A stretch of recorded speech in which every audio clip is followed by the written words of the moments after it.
दोस्तों नमस्कार। एक बार फिर से एक नए वीडियो में आप सभी का स्वागत है।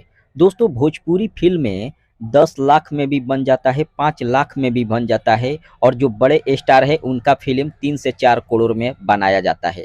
लेकिन छोटे स्टार का फिल्म 10 लाख में भी बन जाता है। लेकिन इधर खेसारी लाल यादव का एक गाना शूट हुआ है जिसका लागत है 40 लाख रुपया। जी हाँ दोस्तों, आप सही सुने। आपको बता दें बलम गाना जो आने वाला है, hit machine trending star Khesari Lal Yadav ji का, जिसका टीजर 5 तारीख को जेम टून्स हरियाणवी चैनल से रिलीज किया जाएगा।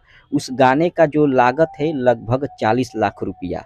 आप सोच सकते हैं कि एक गाने में 40 लाख रुपया लगाया जा रहा है, क्योंकि केवल खेसारी लाल पर विश्वास करके, क्योंकि कंपनी को पता है कि खेसारी लाल यादव के वजह से गाना हिट हो जाएगा, इसलिए एक गाने में 40 लाख रुपया लगाया गया है। आप सोच सकते हैं कि कंपनी मालिक ने कितना बड़ा दाव खेला है खेसारी लाल यादव के ऊपर। एक गाने में 40 लाख रुपया लगाया गया है और भोजपुरी फिल्में 10 लाख में ही शूट हो जाता है। आप इसी से अंदाजा लगा सकते हैं। फिलहाल एक अपडेट था, मिलते हैं अगले वीडियो में। धन्यवाद।